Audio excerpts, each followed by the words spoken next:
Mrs. Perkins won the prize, but I got in the biggest pickle at the county fair.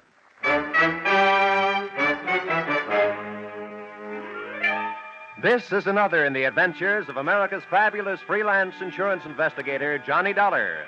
At insurance investigation, Johnny Dollar is only an expert. At making out his expense account, he is an absolute genius.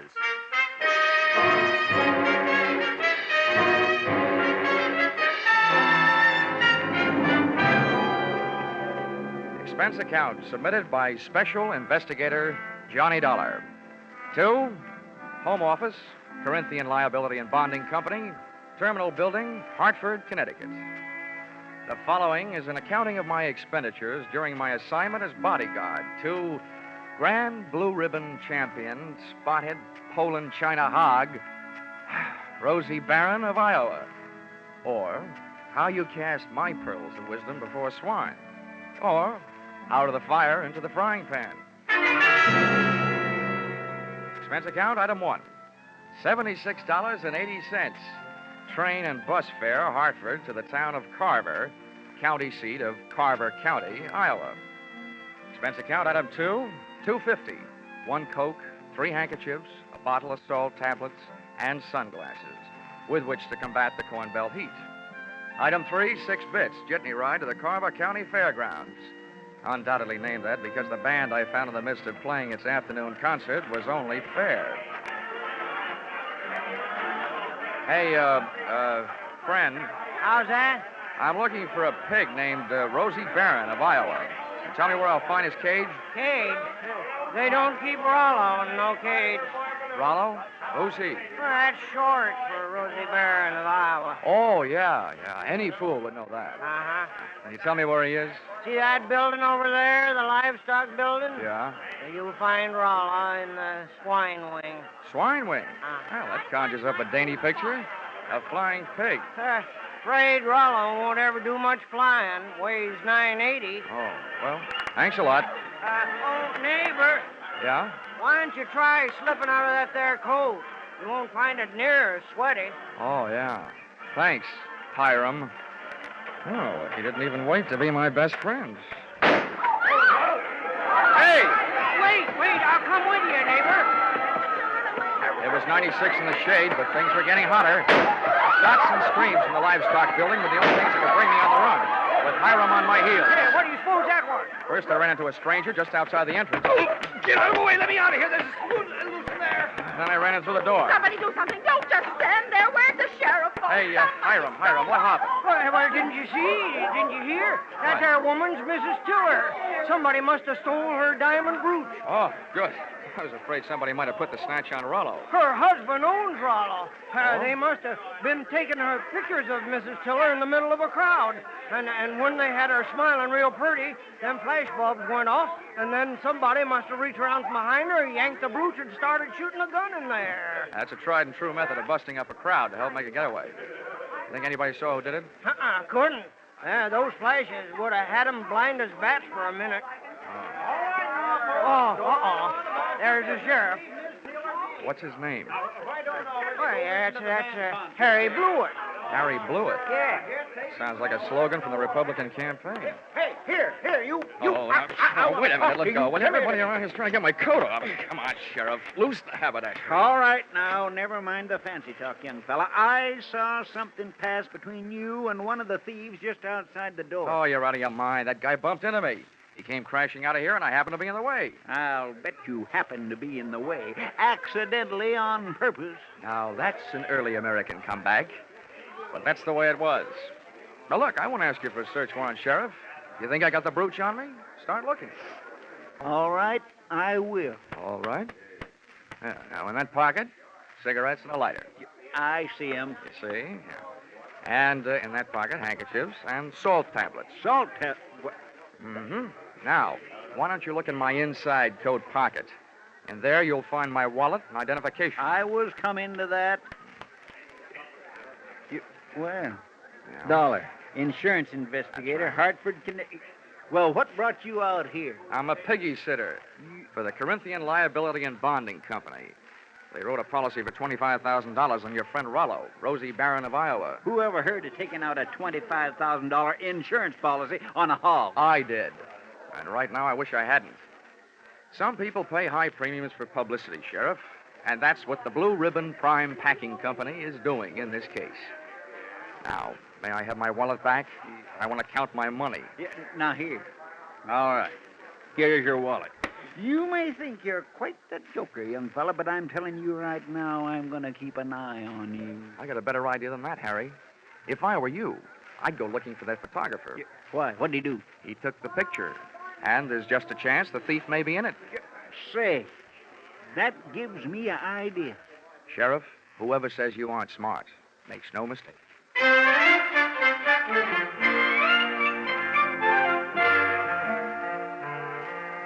Rollo, the prize porker, wasn't hard to find. First, I followed a few signs. Then it was a matter of closing in on a contented series of juicy, slurping grunts that came blurping up out of a succulent mound of Louisiana yams. Rollo was all fat and a yard wide. His table manners weren't much. He didn't look very smart, but he sure looked healthy. 980 pounds on the hoof. A fine figure of a pig. Pardon me, miss. Could you tell me who's in charge around here? Well, just for the moment, I am. Well, I'm trying to find a Mr. Worthington Tiller, who I take it owns this monster. Monster? What? What's the matter? Have I said something wrong? You certainly have. And you've also said it to the wrong person.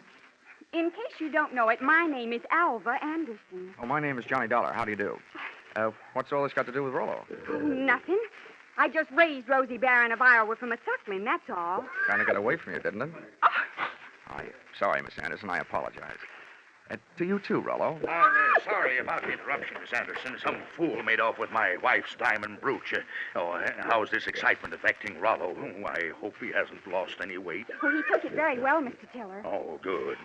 This gentleman wants to see you, Mr. Dollar. Oh, yes. Oh, from the insurance company. That's Good, right. good. Well, I'm glad you're here. We'll have your picture taken right away with my wife and Rollo. Oh, it'll make grand publicity for Blue Ribbon Prime Packers. Oh, I don't mind having my picture taken. Yeah. Just so long as your wife doesn't mind having people pinch your diamond brooches. Oh, well, then, don't worry about that. It was fully insured. Oh, that kind, The huh? thing I want you to worry about is Rollo here. As president of Blue Ribbon, I paid Miss Anderson $10,000 for this magnificent swine, and I don't want anything to happen to it. You bought him for $10,000, insured him for $25,000, and you don't want anything to happen to him? Well, I don't mind paying those exorbitant premiums when I get back the kind of publicity this will bring in. I can see it in the papers now.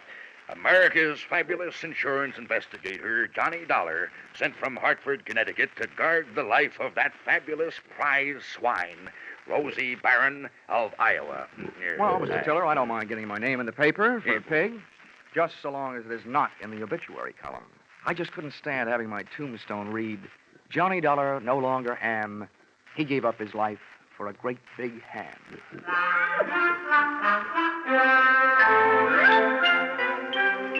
My tombstone tagline was over the head of Mr. Tiller, but it went over right nicely with Alva Anderson, who paid off with a smile. I parlayed that into a conversation, helped me pass the time while guarding Rollo, the poor man's blue boy. By the time it was over, Alva knew a lot about me, and I knew a lot about pigs.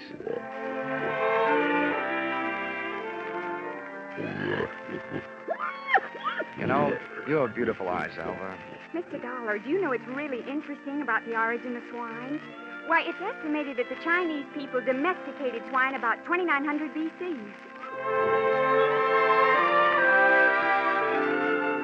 And not only that, but I'm sure you'd like Hartford. And Mr. Dollar, you probably don't know this, but a pig is one of the most important food animals. It's an economical converter of grain and other feeds into body tissue, as the products of which furnish meat and fat for human consumption. Alva, darling, I'll only be in town for a little while. And not only that, but people who say that pigs are dirty don't know what they're talking about. Why, sanitation is essential to good health, rapid growth and development, and profitable production. Oh, Rollo, what have you got that I haven't got?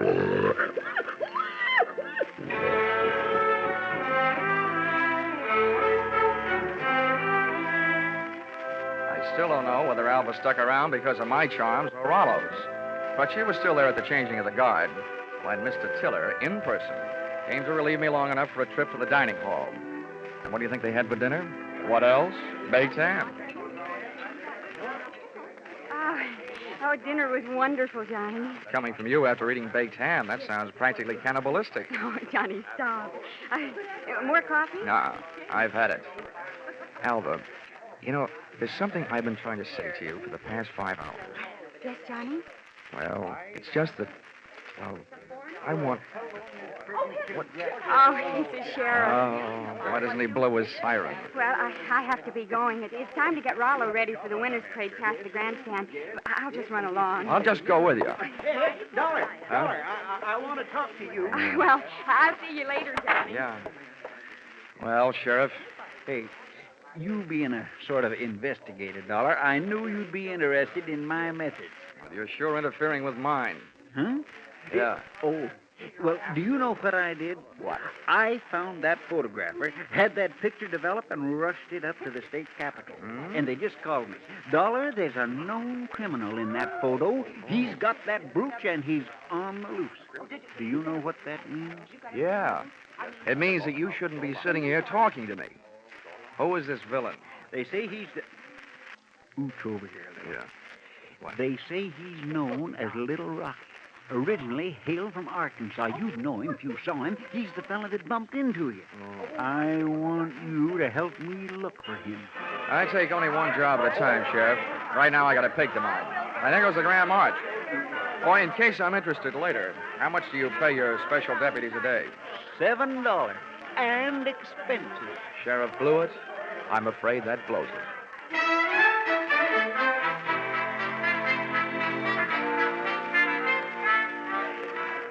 The Carver County Pickle and Pie winners were lining up to lead the Grand March. By the time I got to the grandstand, down at the tag end of the livestock echelon, there was a shiny white cab and trailer sporting the markings and mottos of the Blue Ribbon Prime Packing Company. And high upon it, perched on a platform and surrounded by a sturdy iron railing, stood that champion, the pride of the pork set, Rollo, Rosie Barron of Iowa. It was lovely. It was divine. I had a feeling that swelled my heart with pride. Here they were, products of the American home and the American soil. A fanfare of foodstuffs flowing from the horn of plenty. Just because of my association with Rollo, I felt that I was playing some small part in this gallant parade as it was started the first leg of its journey. It was inspiring. It was thrilling. It was... Boing! All of a sudden, it was downright frightening. As Rollo's chariot rolled by, I got an eyeful of its driver. It was my comrade in collision, the guy who had put the snatch on Mrs. Tiller's diamonds, Little Rocky from Arkansas. I added to my treasury of thankless tasks by trying to pin a tackle on a 5-ton truck. I got a door handle with one hand, running more with one foot, and a clout in the teeth from an unexpected adversary. Knock him loose, Milo. He's on the running board. Hey, what? I was flat on my back. Everybody was screaming and hollering. The truck went crashing to the fence. And Rollo, Rosie Barron of Iowa, was one little piggy who wasn't staying at home.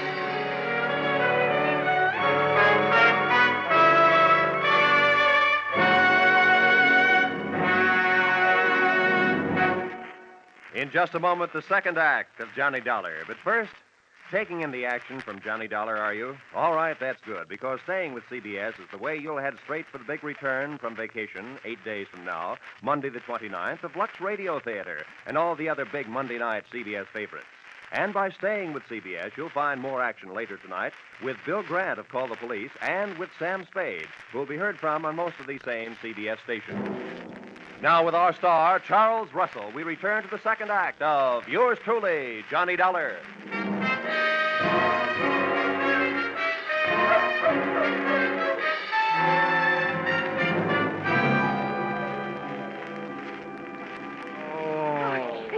Johnny, are you all right? Can you get up? Oh, the spirit's willing. I'm not sure about my spine. Here, let me help. I'm the guy who goes around telling kiddies never to hitch rides on trucks. Well, nobody can say I didn't make a dent in Iowa. It was wonderful the way you tried. But what are you going to do now? Right now, I don't know. The only place I can think of at the moment where I might find a hot pig is a barbecue stand. Oh, this is no time to be funny. Well, look, up until now, all the laughs are on me, kid, so let me be the judge, huh? Well, what are you going to do? Well, first I'm going to practice my arithmetic and see what adds up. You can't unload a stolen pig in a pawn shop. So, question number one is, where do you unload it? Where would you go? Well, where would I... Well, I'd never thought of it. Well, here's what I figured. The Rollo on the hoof is too well known to peddle for anything like the dough he's really worth. I mean, he's not like a big diamond that you can cut up and Or is he? What is the going price on pork? The market this morning was at $23.50. Well, that kind of money hardly sounds like Little Rocky's kind of project. But maybe things are tough. By the way, Alva, have you ever been in Arkansas by any chance? Why do you ask? Just wondered. Hey, Dollar, just a minute. I want to talk to you. Barnyard bloodhound himself. Yeah, Sheriff? Would you mind, Alvin? I was just leaving. How could she be that cold on such a hot night? Huh? What's bothering you, Sheriff? I saw your little performance, Dollar, when you leapt at that truck. Just how hard was you really trying? How hard was I ought to punch you in the nose, badge or no badge. Now, don't you go getting huffy. I just want you to know that I don't fool easy. When I'm on a case, I'm suspicious of everybody. Yeah, that must be rough on your wife. How often do you have her in handcuffs? Huh? Well, Now, look, Sheriff, all I need from you is the use of a car so I can go looking for old Lardhead. No, you don't. There's enough missing around here as it is. Rollo, Miss Tiller's jewelry, and I ain't about to add a county vehicle to the mess. And besides, I want to keep an eye on you. Good. You might learn something. Come on. Here, wait a minute. Where are you going? Over to the Ferris wheel. That truck hasn't been off the fairgrounds more than a couple of minutes. I want to get a look at the countryside. Ferris wheel. Say, that gives me an idea. I hoped it would. Come on. Say, you know, Sheriff, I don't know very much about this farm-side ferreting racket. Well, there's more to it than meets the eyes, I can tell you that. Oh, yeah, I bet there is. Tell me, didn't I see a feed trough on Rollo's truck with a lot of mash in it? Well, now, let's see. If he ate yams this afternoon, he'd eat mash tonight, all right. Does mash kick up any kind of a smell? Oh, sour as swill. But the pig seems to like it. Uh-huh. How does this sound to you, Sheriff? Suppose right after you take your ride to the top of the Ferris wheel to case the countryside, we were to get ourselves a nice hungry pig. Say, that gives me an idea. We could take that pig and he could smell that mash in the air and sniff out the trail of that truck. Sheriff, if you aren't a genius, I wouldn't be surprised. Oh, Shaw. It was planting time in Iowa that night, at least for ideas, two of which I had planted in the not-too-fertile mind of Sheriff Harry Blewett. And as long as it took us to walk from the trotting track to the Ferris wheel, it came harvest time for notion number one. Right this way for the big ride on the big wheel. Hurry, hurry, hurry. Okay, mister, okay. I'm the sheriff. I want you to run me up to the top of that wheel and hold me there long enough for me to get a look around.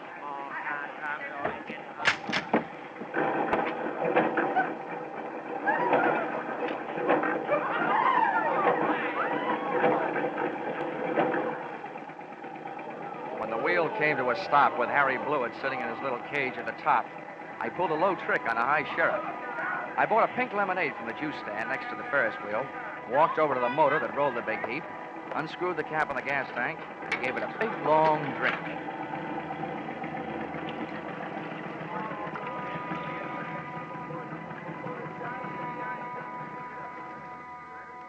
I hope it wasn't doing to people's stomachs what it did to that motor.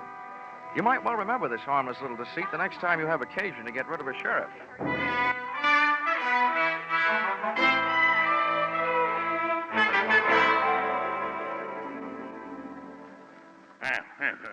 This kind of publicity is a little too expensive, Dollar.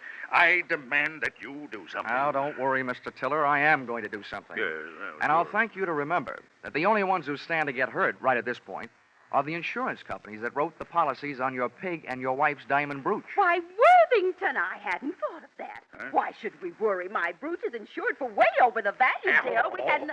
Hortense, you keep flapping that loud tongue of yours, the first thing you know, they'll be accusing us. Why, they wouldn't dare. Oh, yes, we would, Mrs. Tiller. But we're just not the A type. $15,000 profit on a pig and whatever else you could make on your jewelry might make anybody the type, Mrs. Tiller. I beg your Now, pardon. see here, Dollar. I've had just about enough of your slanderous implications. I have a few thoughts you might profit by. Go ahead, Worthington. I'm always interested in profit, Tiller. My father had the same thing happen to him back in 1902. That's right. Remember, dear? Yes. In Nebraska. He bought a prize pig at a fancy price. And then the scoundrel that sold it to him turned around and stole it back. There, see? What do you think of that?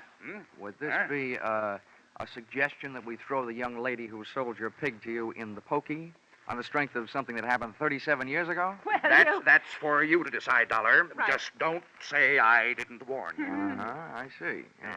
If you don't have an orchid to pin on a young lady, try suspicion.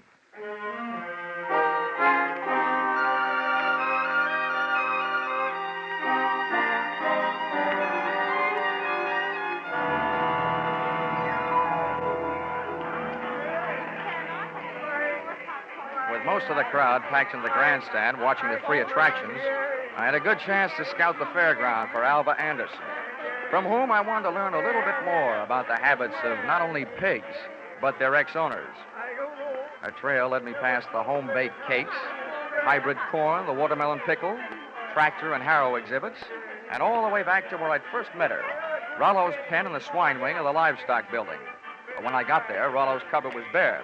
Alva was leaving through the rear door in the company of a small, tough-looking gent carrying a sack over his shoulder. Name of Little Rocky from Arkansas. I could hardly believe it, but they piled into a car and hauled off up the road. At the risk of adding one last insult to the most recent injury I'd inflicted upon Sheriff Blewett, I stole his car and went dusting up the highway in hot pursuit. There's nothing easier to follow than a red taillight on a clear night. And the bright Mazda Ruby tacked onto the rear of Little Rocky's car led me around the village of Carver and 11 miles out to the pastures, to a shack hidden in a grove of elm trees 100 yards off the road. I parked the car and legged it in.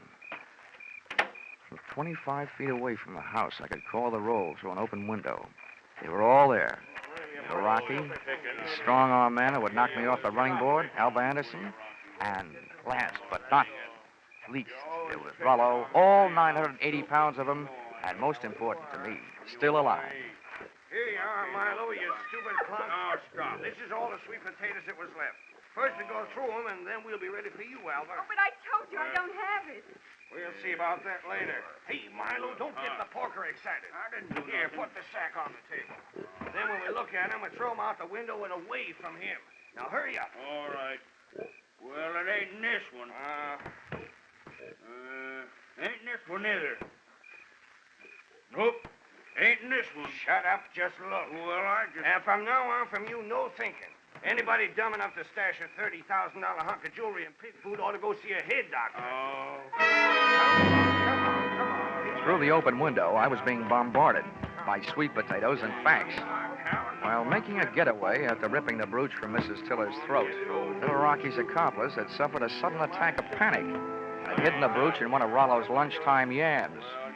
Whether that yam was inside the piggy or out, they and I were apparently just on the verge of learning. That does it, I guess. Ain't here. Then that means... That means your little friend here had a $30,000 snack today, which right now is giving me a great big bellyache. You know all about pigs. What do we do about it? Well, Rocky was yellow. He wouldn't rub him out. Look who's talking. Here, take my 38 if you're so tough. Yeah, I thought so.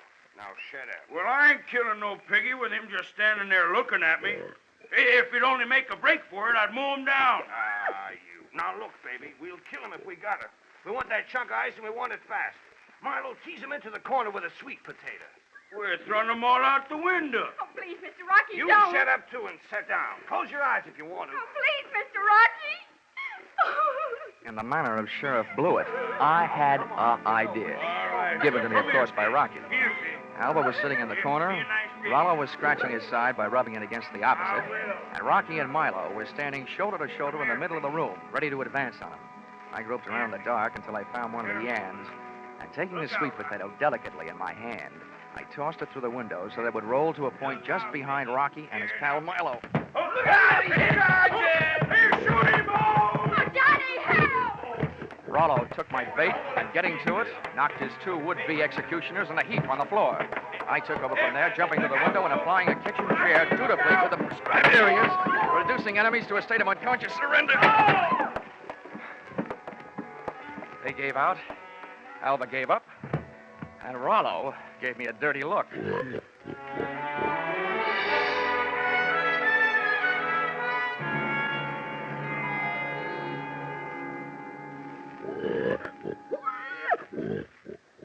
Well, Mr. Tiller, here he is, safe and sound, good as new, fat and sassy. Well, good. Congratulations. And not only that, but in him someplace, he not only has a good fighting heart, but also that diamond brooch of your wife's. Oh, yes, very interesting. Well, I'd better go charter a plane.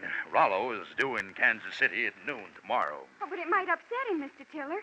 Rosie Barron of Iowa's never flown before. He might lose weight. Yeah, what's the big hurry to get him to Kansas City? Is he booked for a personal appearance? Oh, no. No, hardly that. He's due to be slaughtered at a special ceremony.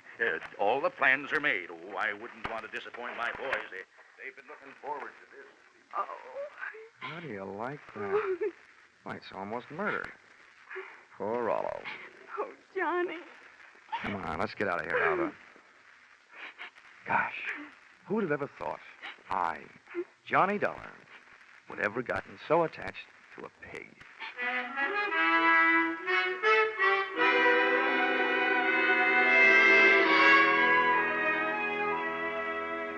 Expense account, item 4, $3.50. Dinner for Alva and me. A vegetable dinner, by the way. And speaking of that, reminds me, if you find a $30,000 brooch in a pork chop, it'll only mean that the Blue Ribbon Prime Packing Company didn't have much luck when they went looking for it. Expense account item 5, $20. One new gold-plated badge, which I sent to Sheriff Harry Blewett, appeasement, for having stranded him atop that Ferris wheel, for stealing his car, and for suggesting that he use a hungry pig for a bloodhound. Oh, the porter followed the mash scent, all right. Next morning, they found Sheriff Blewett searching an old mash factory 8 miles the wrong side of town. Item 6, $76.80. Bus and train fare, Carver, Iowa, back to Hartford, Connecticut. But I'm still wondering every morning at breakfast time, what else can you eat with eggs? Except ham or bacon or sausage. And maybe you don't think that's a problem, having known a certain champion named Rollo, Rosie Barron of Iowa. Expense account total, $1,463. Yours, truly, Johnny Dollar.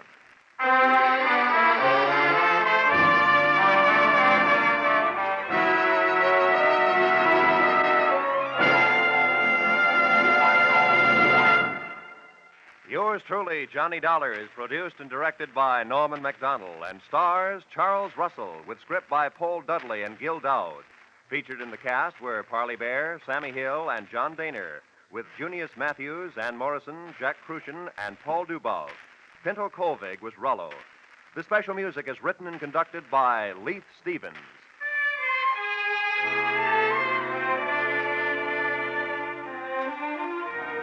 Be sure to be with us at the same time next week when another most unusual expense account is handed in by...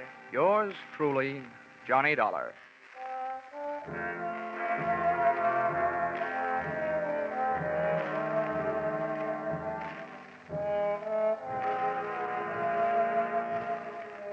Your Hit Parade on Parade will be back tonight in the familiar CBS Jack Benny time with the great tunes of August 12 years ago.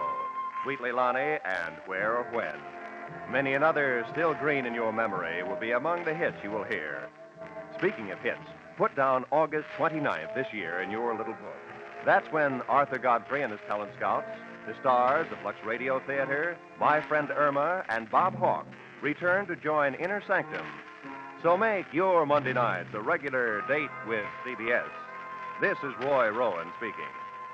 Stay tuned now for your Hit Parade on Parade. This is CBS, the Columbia Broadcasting System.